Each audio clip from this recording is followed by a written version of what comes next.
The Magistrate's Son, the first book of the Xessus series, written and narrated by Thexton.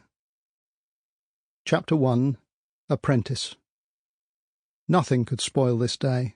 He had been waiting for so long. "You have to be 16, his Da had said. Time had never dragged as slowly as it had to this birthday. Lebasi stood to attention by his lead animal, ready for the order.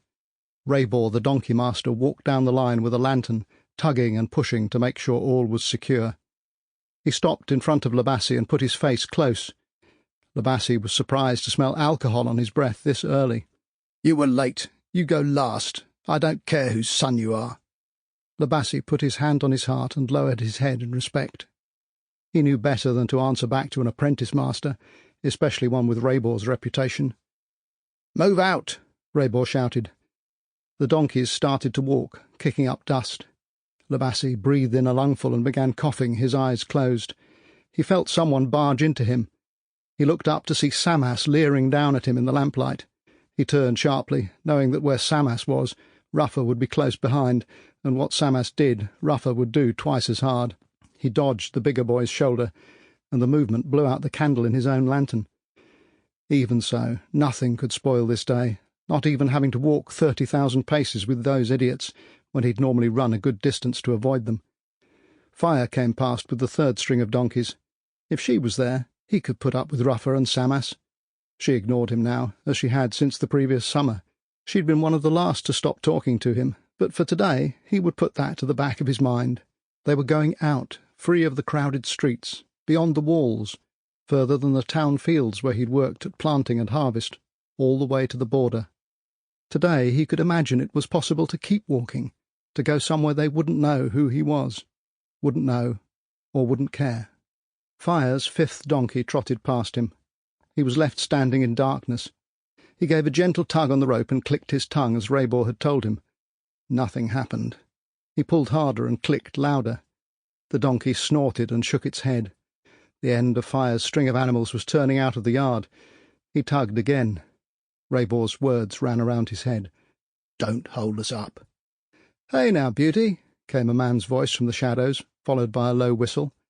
The donkey made a noise like a gentle laugh and started to walk. Lebasi set off in front as fast as he could, encouraging Beauty onwards. There was enough light from the dawn sky for him to make out his rescuer, a man taller than Lebasi and slimmer than Raybor. The man put a hand on Lebasi's shoulder. "I'm Pera, Raybor's deputy." He laughed. "That means I shovel dung and I pick ticks off donkeys. 20 years of that and I might be the guildmaster myself." Lebasi grinned. "I'm Lebasi." "I know." Lebasi's smile faded. Of course he knew. Everyone knew. They caught up with Fire at the turning to the gate. Raybor was waiting. "I told you." "It's all right," said Pera. "Beauty was just playing her tricks. We're here, and the gate's not open yet." Raybor snorted like one of his own animals and strode back up the line. Pera ruffled Lebasi's hair and followed the donkey master. Lebasi had never been in the gate street before dawn. He could see why Raybor was in a hurry. The strip of sky between the walls above him was already bright blue, so the rising bell must be about to sound.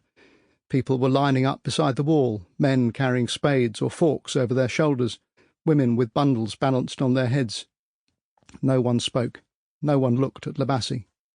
Each new arrival stopped at the end of the queue and leaned on the stonework, closing their eyes as if they could sleep a little longer standing up. One of the gatekeepers marched down the line with Pera. He spoke briefly to Fire, then walked slowly past her donkey train, putting his face up close to each load and squinting at it as he counted. Lebasi could see his lips moving. He stopped and peered at Lebasi. "Who are you, then?" "Lebasi of Xela, apprentice to—" The man took half a step backwards. Lebasi was used to it. The gatekeeper composed himself, determined to show that he was in charge. "What's in your loads, then, boy?" Pera started to speak, but Lebasi was quicker. He pointed to each animal in turn.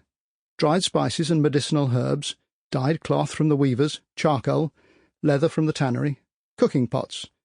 Pera nodded and smiled. The gatekeeper moved on to the line of farm workers. There was movement ahead. The donkeys were kicking up dust again, but the cloud couldn't hide the bright, gate-shaped patch of daylight beyond them. Fire was walking. Lebasi tried to imitate Pera's whistle, but Beauty didn't need any encouragement. Sample complete. Ready to continue?